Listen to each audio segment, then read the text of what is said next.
ہدی للمتقین، یہ جو کتاب ہے یہ ہدایت ہے متقین کے لیے۔ کل اس کی تفسیر کا بیان تھا، جس کی تفصیل میں ہم نے یہ دیکھا تھا کہ آیا قرآن مجید تمام دنیا کے انسانوں کے لیے ہدایت ہے یا صرف متقین لوگوں کے لیے ہی ہدایت ہے، یعنی صرف جو تقوی اختیار کیے ہوئے لوگ ہیں، پرہیزگار لوگ ہیں، اللہ سے ڈرنے والے لوگ ہیں، صرف ان کے لیے ہدایت ہے یا تمام دنیا کے لوگوں کے لیے قرآن مجید جو ہے یہ ہدایت ہے۔ کل اس ضمن میں یا اس کانٹیکسٹ میں اس کی تفسیر کا بیان تھا۔ آج بھی ہدی للمتقین، ہدایت ہے متقین کے لیے۔ اب دیکھنا یہ ہے کہ متقین کون لوگ ہیں، تقوی کیا ہے، متقی کون ہے۔ یہ تو کل ہم نے اس کی تفصیل سے ہم نے اس کو پڑھا کہ آیا قرآن کریم جو ہے یہ صرف متقین کے لیے ہدایت ہے یا کافروں کے لیے، مشرکین کے لیے، جو غیر متقین لوگ ہیں ان کے لیے، یہ تمام انسانوں کے لیے ہدایت ہے۔ اب آج ہدی للمتقین کی تفسیر کی کو اس کانٹیکسٹ میں کہ آیا تقوی کیا ہے اور متقی کون ہے۔ جس نے تقوی کو اختیار کیا، متقی وہ کون ہے، متقین لوگ جو ان سے ہیں وہ کون سے ہیں۔ تو تقوی کا معنی ہے، پہلے تو اس بات کو سمجھ لیں کہ کسی ڈرانے والی چیز سے اپنے نفس کو بچا لینا، کسی ڈرانے والی چیز سے اپنے نفس کو بچانا اور اس کی حفاظت کرنا۔ اور کبھی خوف کو بھی تقوی کہتے ہیں، جو اللہ سے ڈرنے والے لوگ ہیں۔ کسی بھی کانٹیکسٹ میں، وہ کسی بھی ڈائریکشن میں، کسی بھی پرسپیکٹو میں، وہ جب ڈرتے ہیں اللہ سے ڈرنے والے لوگ، ان کو بھی وہ لوگ، ان کا شمار بھی متقین کے اندر ہوتا ہے۔ اور شرعی معنوں کے اندر گناہ کی جو آلودگی ہے، جو گندگی ہے، اس سے اپنے نفس کی حفاظت کرنا، یہ ہے تقوی۔ گناہ کی گندگی اور آلودگی سے اپنے نفس کی حفاظت کرنا اور جن کاموں سے منع کیا گیا ہے ان کو ترک کر دینا، تب جا کر انسان کو کامل تقوی حاصل ہوتا ہے کہ جن چیزوں سے منع کر دیا گیا۔ اب حدیث میں کہ حلال بھی ظاہر ہے اور حرام بھی ظاہر ہے، حدیث پاک میں حلال بھی ظاہر ہے اور حرام بھی ظاہر ہے۔ آپ کو معلوم ہے کیا چیز حلال ہے اور کیا چیز حرام ہے، لیکن ان کے درمیان کے اندر کچھ مشتبہات ہیں کہ جن کو بہت سے لوگ نہیں جانتے۔ تو نبی کریم صلی اللہ علیہ وسلم نے فرمایا کہ حلال کا بھی تمہیں پتہ ہے، حرام کا بھی تمہیں پتہ ہے، اب رہ گئیں درمیان میں وہ چیزیں جن میں تمہیں شبہ ہے۔ تو جو بندہ ان شبہ والی چیزوں سے بھی بچ گیا، اس نے اپنے دین اور اپنی عزت کو محفوظ کر لیا۔ اس نے اپنے دین اور اپنی عزت کو، جو شبہ والی چیز سے بھی بچ گیا، شبہ والی چیز سے بھی، مثلا چند روز پہلے ایک دوست مجھے کہنے لگی حضور کہ پہلے نماز میں جتنا مزہ آتا تھا، درود شریف پڑھنے میں جتنا مزہ آتا تھا، نفل اوراد و وظائف پڑھنے میں جتنا مزہ آتا تھا، اب چند دنوں سے وہ کیفیت نہیں ہے۔ نہ نماز میں دل لگتا ہے، نہ درود شریف میں دل لگتا ہے، نہ اوراد و وظائف میں دل لگتا ہے۔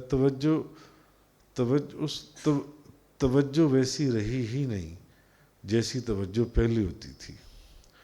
تو میں نے اس دوست کو ابراہیم بن ادہم والا واقعہ سنایا کہ حضرت ابراہیم بن ادہم یہ بہت بڑے بزرگ ہوئے، بہت بڑے بزرگ، اور غالباً ان کا ذکر حضور داتا گنج بخش نے کشف المحجوب شریف میں بھی کیا ہے، اگر میں بھول نہیں رہا میرے ذہن میں جہاں تک میرا خیال ہے کشف المحجوب شریف میں بھی حضور داتا گنج بخش نے ان کا ذکر کیا، اور بڑی بڑی زبردست کتابوں میں ان کا ذکر آیا ہے۔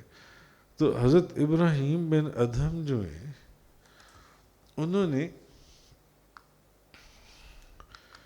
کیا کہتے ہیں اپنے وقت کے زبردست ولی اللہ تھے، اور 24 گھنٹے اللہ کے ذکر کے اندر گم رہتے تھے، جنہوں نے فقط اللہ کی ڈر، اللہ کے خوف اور اللہ کی رضا کی خاطر کہ مجھے خدا کی رضا حاصل ہو جائے، اس اللہ کی ڈر اور اللہ کے خوف سے انہوں نے بادشاہت کو ٹھوکر مار دی، اور وہ اللہ کے راستے میں نکل کھڑے ہوئے۔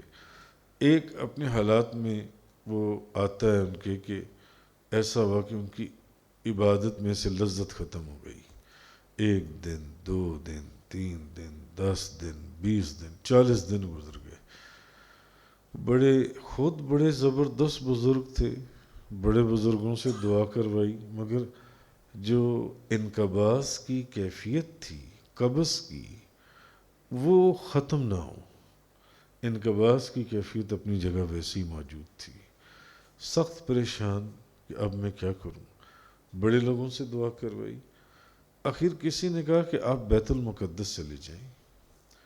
بیت المقدس ایک بزرگ آتی ہیں رات کو تہجد کے وقت، آپ ان سے جا کر یہ سارا معاملہ عرض کریں۔ اب وہ چلے گئے بیت المقدس، اور وہاں پر ایک کونے میں جا کر لیٹ گئے۔ جب آدھی رات ہوئی تو ایک بزرگ آئی، ان کے ساتھ چند ان کی مریدین بھی تھے، تو اٹھے اور ان سے جا کے دعا کے لیے انہوں نے عرض کیا۔ واقعہ لمبا میں آپ کو مختصر عرض کر رہا ہوں۔ تو انہوں نے، اب وہ کون تھے بزرگ جون سی؟ حضرت امام حسن بصری۔ امام حسن بصری، امام حسن بصری، انہوں نے پھر حضرت ابراہیم بن ادہم کو فرمایا، انہوں نے کہا کہ آج سے تقریباً 40 دن پہلے تم نے فلاں جگہ سے کھجوریں خریدی تھیں، کوئی یاد کہاں کھجوریں خریدی تھیں؟ راستے میں ریڑھیوں والے ہوتی ہیں، آپ لوگ بھی کھجوریں خریدتے ہوں گے، کبھی کسی نے کسی ریڑھی کسی دکان سے کھجوریں خریدی ہیں؟ کس نے خریدی ہیں؟ سبھی نے خریدی ہیں۔ اچھا، تو اب وہ تکڑی میں آپ نے کہا 100 روپے کی کھجوریں دے دو، اس نے تکڑی میں تول دی، اور وہ کھجوریں تولنے کے بعد کیا کرتا ہے؟ ایک لفافے میں ڈالتا ہے، اور پھر آپ وہ لفافہ لے کر آ جاتی ہیں۔ کبھی ایسا بھی ہوا ہے کہ وہ جو اس نے کھجوریں تولی ہوئی ہیں، وہ آپ کے لفافے میں ڈالتے وقت اس کی تھوڑی سی کھجوریں ریڑھی میں ہی وہ چھابے میں ہی گر گئی ہوں؟ ایسا ہوا ہے؟ اچھا ٹھیک ہے، کئی مرتبہ ہوا ہے، فاروق صاحب فرمانے کئی مرتبہ ہوا ہے، ایک مرتبہ نہیں ہوا۔ تو انہوں نے وہ کھجوریں جو سی ہیں جب لفافے میں ڈالیں تو کچھ کھجوریں وہ چھابے کے اندر گر گئیں، ان میں سے جو ان کی کھجوریں تھیں 2-4 جو چھابے میں گری تھیں، انہوں نے اٹھا کر اپنے لفافے میں ڈال لی. ایک کھجور ایسی تھی جس پر ان کو شک تھا کہ یہ کھجور اس چھابے والے کی ہے، ریڈی والے کی، یا یہ وہی کھجور ہے جو میرے لفافے میں ڈالنی تھی، وہ نیچے گر گئی. اس ایک کھجور کے اوپر ان کو شک تھا کہ یہ کھجور جو ان سی ہے اس ریڈی والے کی ہے یا یہ کھجور میری ہے. اس شک کے اوپر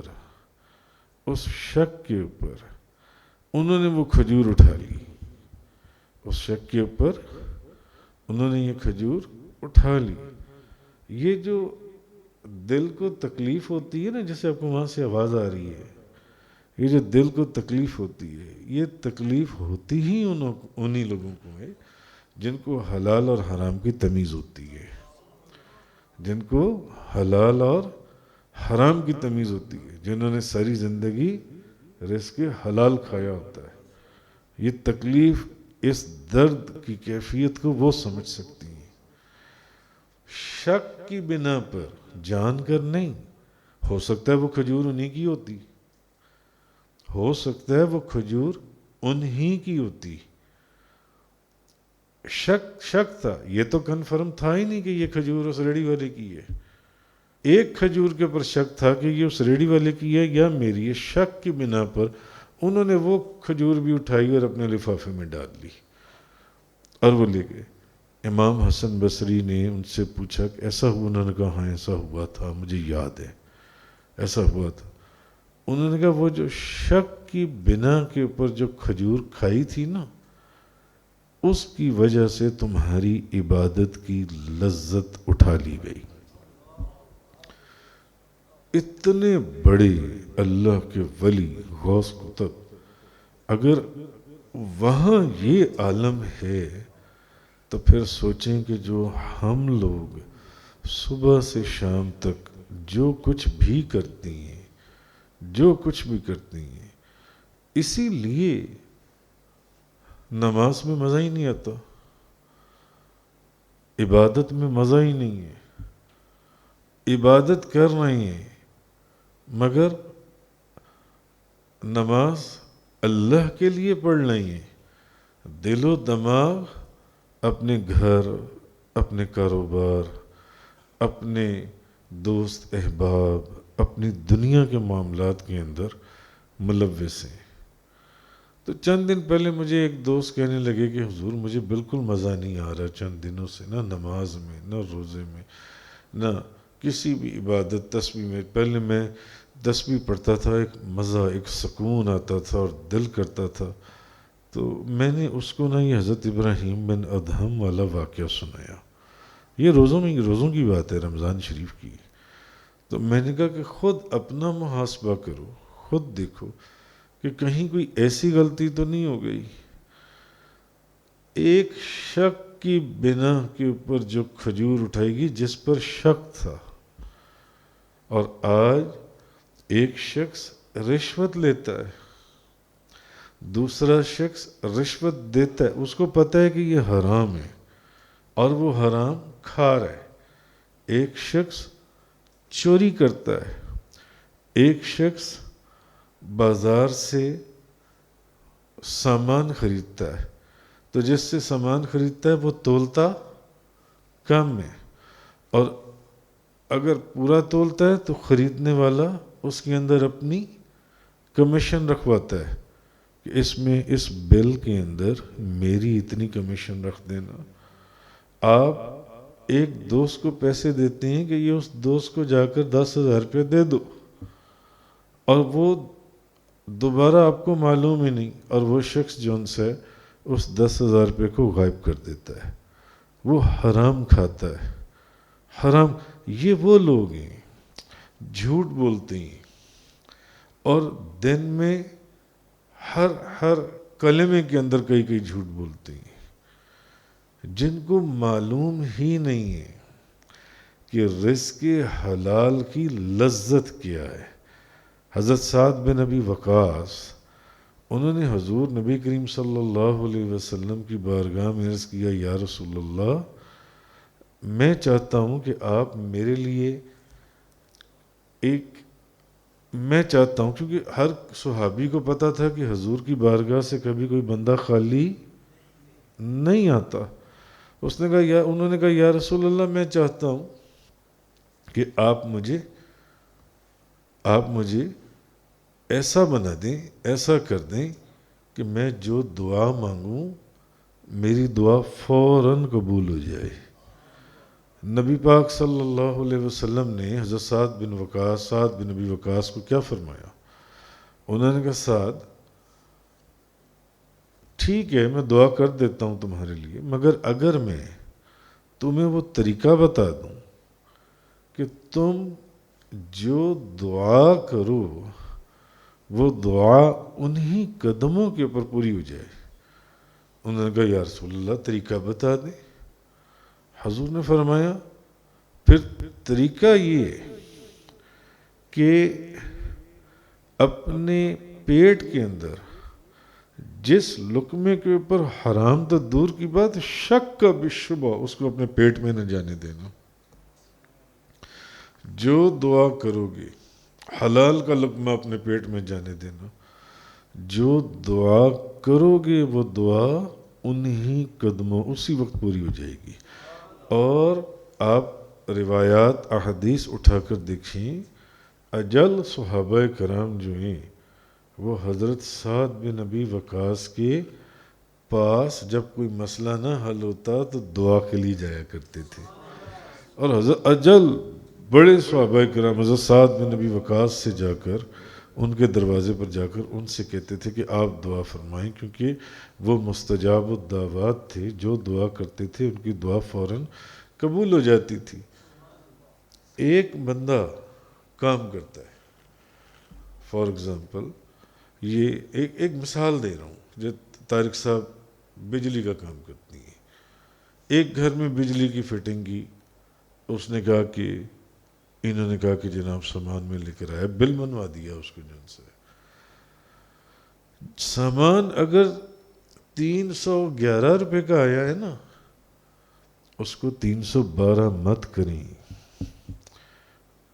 اس شخص اپنی مزدوری جو مرضی لے لیں اس سے، وہ 1000 روپے لے لیں اپنا کام کرنے کی اجرت جو ہے، مگر دکاندار تو پہلے ہی بیٹھی ہوتی ہیں، وہ خود بھی حرام کھا رہی ہوتی ہیں اکثر، مگر بڑے بڑے ایماندار نیک لوگ بھی، اور آگے حرام کھلا بھی رہی ہوتی ہیں، آگے حرام کی عادت ڈال بھی رہی ہوتی ہیں، آگے حرام کا راستہ دکھا بھی رہی ہوتی ہیں. 311. اب جب یہ سامان لینے جائیں گے نا، کبھی شاید آپ کو ایسے لوگوں سے پالا پڑا ہو، وہ آپ کو کہیں گے کہ 311 کی بجائے اگر کہو تو 511 کا بل بنا دوں. ایسا ہوتا ہے یا نہیں ہوتا؟ مجھے تو کئی لوگوں نے بتایا کہ ایسا مارکیٹ میں ہوتا ہے کہ میں آپ کا 311 کی بجائے 511 کا بل بنا دیتا ہوں، اس میں اتنا میرا اور اتنا آپ کا. حرام ہے وہ حرام. بھئی اللہ کے ولیوں کے رزق کے اندر جس لقمے کے اندر شبہ تھا ان کی عبادت کی لذت اٹھا لی گئی. ہم تو کسی کھاتے میں نہیں آتے، ہم کس کھیت کی مولی ہیں، ہم کس کھیت کی مولی ہیں. اور وہ تو شبہ تھا، ہو سکتا ہے وہ کھجور انہی کی ہوتی. تو یہ تو صراحتاً بالکل کھلم کھلا ہے ہی حرام. ہاں ٹھیک ہے تم 311 کی نہیں، تم 511 کی رسید بنا دو، میں جا کے جن کا میں نے کام کیا ہے میں ان سے 511 روپے لے لوں گا. اب یہ جو 200 روپیہ لیا اوپر کا یہ حرام کی رقم ہے. اور یہ حرام جب آپ جا کر اپنے بیوی بچوں کو کھلائیں گے تو مجھے آپ ایک بات بتائیے، آپ سب سمجھدار لوگ ہیں، آپ جس چیز کا بیج بوتے ہیں چیز وہی نکلتی ہے یا کچھ اور نکلتی ہے؟ بتائیے. جو بویا ہے وہی نکلے گا، یاد رکھنا. اولاد بھی اگر حرام کی نہیں تو حرام کے کام ضرور، حرام کے کاموں میں ملوث ہو جائے گی، اولاد فرما بردار نہیں رہے گی، نافرمان ہو جائے گی، اور رزق میں برکت ختم ہو جائے گی، عبادت کی لذت کیا رہے گی۔ یہ جو واقعہ میں نے آپ کو سنا، خیر بات کہاں سے کہاں چلی گئی، اس حدیث سے بات شروع ہوئی تھی کہ نبی کریم صلی اللہ علیہ وسلم نے فرمایا کہ حلال بھی ظاہر ہے اور حرام بھی ظاہر ہے، مگر کچھ چیزیں ایسی ہیں جن میں شبہ پایا جاتا ہے، جن میں شبہ پایا جاتا ہے۔ تو جو بندہ شبہ سے بھی بچ گیا، شک اور شبے سے، اس نے اپنے دین اور اپنی عزت کو محفوظ کر لیا، اس نے اپنے دین اور اپنی عزت کو محفوظ کر لیا۔ تو اس طرح مختلف آیات کے اندر فَمَنِ اتَّقَىٰ وَأَصْلَحَ فَلَا خَوْفٌ عَلَيْهِمْ وَلَا هُمْ يَحْزَنُونَ، جو لوگ گناہوں سے باز رہے، انہوں نے نیکیاں کی، یہ وہ لوگ ہیں جن پر نہ کوئی خوف ہوگا اور نہ وہ غمگین ہوں گے۔ اور یہ صفت ہے کن کی؟ یہ صفت ہے کن کی؟ دوسری جگہ قرآن کریم کے اندر اللہ پاک کیا فرماتا ہے؟ الا ان اولیاء اللہ لا خوف علیہم ولا هم یحزنون، نہ انہیں کوئی خوف ہوگا اور نہ کوئی حزن و ملال، نہ وہ غمگین ہوں گے۔ اب آپ یہاں دیکھیں قرآن میں دوسری جگہ کے اندر اللہ پاک نے کیا فرمایا؟ تو جو لوگ گناہوں سے باز رہے اور انہوں نے نیکیاں کیں تو نہ ان پر کوئی خوف ہوگا اور نہ وہ غمگین ہوں گے۔ گناہوں سے باز رہنا، گناہوں سے باز رہنا، نیکیوں کی طرف رجوع کرنا انسان کو اولیاء کی جماعت میں کھڑا کر دیتا ہے جا کر۔ جی وَسِيقَ الَّذِينَ اتَّقَوْا رَبَّهُمْ إِلَى الْجَنَّةِ زُمَرًا، اور جو لوگ اپنے رب سے ڈرتے تھے اور ڈرنے کی وجہ سے عین رزق حلال کھاتے تھے، وہ جنت کی طرف گروہ در گروہ بھیجے جائیں گے۔ قرآن ہے، وہ جنت کی طرف گروہ در گروہ بھیجے جائیں گے۔ تو اسی طرح حضرت عمر فاروق رضی اللہ تعالی عنہ، دیکھیں کتنے بڑے صحابی ہیں، ہاں، مگر سوال حضور کے ایک اور بڑے پیارے صحابی سے کر رہی ہیں۔ یعنی اس کا مطلب ہے کہ پیر بھائی اگر پیر بھائی سے اپنے پیر و مرشد کے حالات کو یا ان کے فرمان کو سنے یا پوچھے تو یا ان کی بتائی ہوئی باتوں کو، تو اس میں بھی اللہ نے بے انتہا برکت اور ہدایت رکھی ہے، بہت ہدایت رکھی ہے۔ حضرت عمر بن خطاب رضی اللہ تعالیٰ عنہ، انہوں نے کس سے سوال کیا؟ حضرت ابی بن کعب سے۔ حضرت عمر خطاب نے حضرت ابی بن کعب سے سوال کیا کہ تقویٰ کیا چیز ہے، حضرت ابی بن کعب سے۔ اور حضرت عمر فاروق وہ ہیں کہ نبیوں کے بعد سب سے بڑا مقام حضرت ابو بکر صدیق اور ان کے بعد حضرت عمر فاروق، جی۔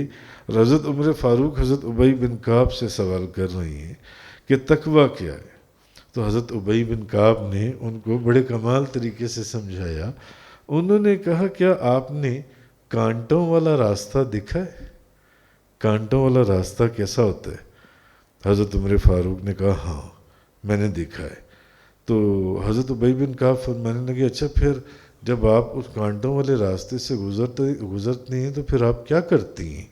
تو حضرت عمر فاروق نے کہا میں اپنے پائنچے اٹھا لیتا ہوں اور ان سے بچ کر نکل جاتا ہوں، اپنے پائنچے اٹھا کر ان میں سے بچ کر نکل۔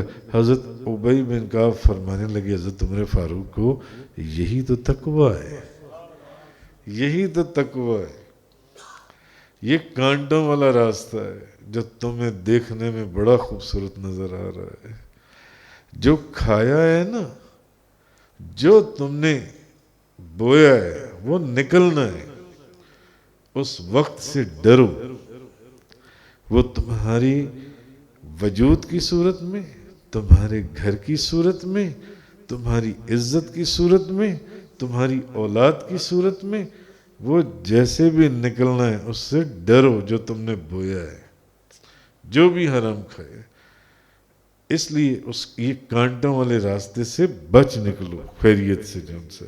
اچھا خیر، حضرت ابن عباس رضی اللہ تعالیٰ عنہ سے روایت ہے، نبی کریم صلی اللہ علیہ وسلم نے فرمایا، جو شخص یہ چاہتا ہو کہ وہ لوگوں میں سب سے زیادہ عزت والا ہو جائے، کیسا نبی پاک صلی اللہ علیہ وسلم نے پیارا طریقہ بتایا۔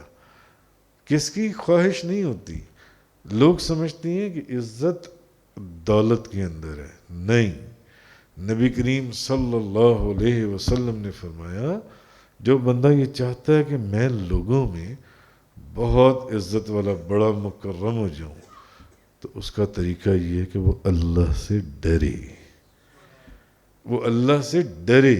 اس کو آزما کے دیکھ لیں، ہمارا ایمان ہے دنیا کا نظام بدل سکتا ہے، حضور کا فرمان نہیں۔ جو ان کی زبان مبارک سے نکل گیا وہ اٹل ہے، اس نے پورا ہونا ہی ہونا ہے۔ اور اللہ سے ڈرنے کا مطلب کیا ہے؟ انسان وقت کے پر نماز پڑھے، انسان رمضان کے روزے رکھے، انسان زکوٰۃ ادا کرے، جو جن چیزوں کا اللہ نے حکم دیا اس پر عمل کرے، جن چیزوں سے اللہ نے منع کیا ان سے رک جائے۔ حضرت علی کرم اللہ تعالیٰ وجہ الکریم آپ نے فرمایا، معصیت پر اصرار نہ کرنا، گناہ کر لیا ہے نا، اب رک جاؤ گناہ سے، اس پر اصرار نہ کرو، رک جاؤ اللہ کے ڈر سے، اور اپنی عبادت پر مغرور نہ ہونا، یہ تقویٰ ہے، یہ تقویٰ ہے۔ بھلے 24 گھنٹے جو اللہ کی ساری زندگی اللہ کا ذکر کرتے رہیں، کبھی دل کے اندر ایک ذرہ برابر بھی تکبر اور غرور کا خیال بھی نہ آنے، نہیں میں کچھ بھی نہیں، جو کچھ بھی ہے سارا کچھ اللہ کے ہاتھ میں ہے۔ یہ جو مجھے ساری عمر اللہ کا ذکر کرنے کی نعمت حاصل ہوئی، این سعادت بزور بازو نیست تا نہ بخشن خدائے بخشندہ، یہ میری طاقت سے نہیں، اگر خدا مجھے اس قابل نہ بناتا تو میں کبھی بھی یہ منزل نہیں حاصل کر سکتا تھا۔ تو اسی طرح حضرت ابراہیم بن ادہم نے یہ کہا کہ تقویٰ یہ کہ تمہاری زبان پر مخلوق کا عیب نہ ہو، اور فرشتے تمہارے افعال میں عیب نہ پائیں، اور اللہ تعالیٰ تمہارے دل میں کوئی عیب نہ دیکھے۔ جی ایک اور بزرگ کا قول ہے کہ تقویٰ یہ، جس طرح تم اپنے ظاہر کو مخلوق کے لیے مزین کرتی ہو، اسی طرح اپنے باطن کو اللہ کے لیے مزین کر لو، جیسے تم مخلوق کے لیے کرتے ہو اپنے باطن کو کر لو۔ جی تو اس طرح حضرت انس رضی اللہ تعالیٰ عنہ بیان کرتے ہیں، نبی کریم صلی اللہ علیہ وسلم نے فرمایا، تمہارا رب یہ فرماتا ہے کہ میں ہی اس بات کا مستحق ہوں کہ مجھ سے ڈرا جائے، سو جو شخص مجھ سے ڈرے گا میری شان یہ ہے کہ میں اس کو بخش دوں گا، میں اس کو بخش دوں گا۔ حضرت ابو ذر غفاری رضی اللہ تعالیٰ عنہ بیان کرتے ہیں، نبی پاک صلی اللہ علیہ وسلم نے فرمایا، مجھے ایک ایسی آیت کا علم ہے کہ اگر لوگ صرف اسی آیت پر عمل کر لیں تو وہ ان کے لیے کافی ہوگی۔ جو شخص اللہ سے ڈرتا ہے، جو شخص اللہ سے ڈرتا ہے، یہاں بھی نبی پاک صلی اللہ علیہ وسلم نے ہر طرح کی مشکل سے نکلنے کی اپنی امت کو کنجی بتا دی کہ ہر مشکل سے نکلنے کی کنجی کیا ہے، ہر مشکل سے نکلنے کا طریقہ کیا ہے۔ نبی پاک صلی اللہ علیہ وسلم نے فرمایا کہ حضور نے فرمایا کہ جو شخص اللہ سے ڈرتا ہے، اللہ سے ڈرتا ہے، اس کے لیے مشکلات سے اللہ تعالیٰ اس کے لیے مشکلات سے نکلنے کا راستہ بنا دیتا ہے۔ حضور کی زبان مبارک ہے، جو اللہ سے ڈرتا ہے، جو اللہ سے ڈرتا ہے وہ اپنی زبان کے اوپر ہمیشہ سچ رکھے گا، جھوٹ کو یا کسی گفتگو کو یا کسی جملے کو کی زیر کو زبر نہیں کرے گا، سچ کے اوپر قائم رہے گا۔ جون سے اور اب ایک اور حدیث سن لیجیے۔ حضرت معاذ رضی اللہ تعالیٰ عنہ بیان کرتی ہیں، نبی کریم صلی اللہ علیہ وسلم نے فرمایا کہ اے معاذ، شاید آج کے بعد، اس سال کے بعد تم مجھ سے ملاقات نہیں کرو گے۔ غالباً یہ واقعہ اس وقت کا ہے جہاں میں جو سمجھ رہا ہوں جب حضور نے حضرت معاذ کو کسی دوسرے ملک میں بھیجا تھا، تو حضرت معاذ رضی اللہ تعالیٰ عنہ کو حضور نے فرمایا اس سال کے بعد اب تم مجھ سے ملاقات نہیں کرو گے۔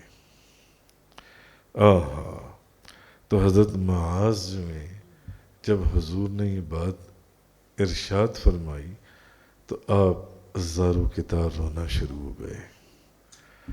زارو کتار جب حضور نے فرمایا نا کہ اب اگلے سال، آج اس سال کے بعد اب تم مجھ سے ملاقات نہیں کرو گے، پھر نبی کریم صلی اللہ علیہ وسلم مدینہ منورہ کی طرف متوجہ ہوئے، مدینہ منورہ کی طرف متوجہ ہوئے اور فرمایا حضرت معاذ کو، فرمایا میرے سب سے زیادہ قریب جو لوگ ہوں گے وہ متقی ہوں گے، خواہ وہ کوئی بھی ہوں اور وہ کہیں بھی ہوں۔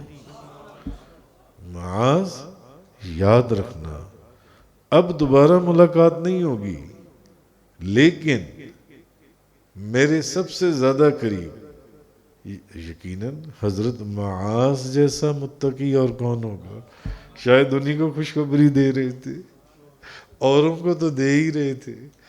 ہاں، تو حضور نے فرمایا میرے سب سے زیادہ نزدیک جو ہیں وہ متقین لوگ ہوں گے، وہ کوئی بھی ہو اور کہیں بھی ہو، وہ میرے سب سے زیادہ نزدیک ہوں گے۔ ہدی للمتقین، یہ جو کتاب ہے ہدایت ہے متقین کے لیے۔ تفسیر قرآن کا یہ لیکچر انگلش میں سننے کے لیے براہ کرم ڈسکرپشن میں موجود لنک پر کلک کریں۔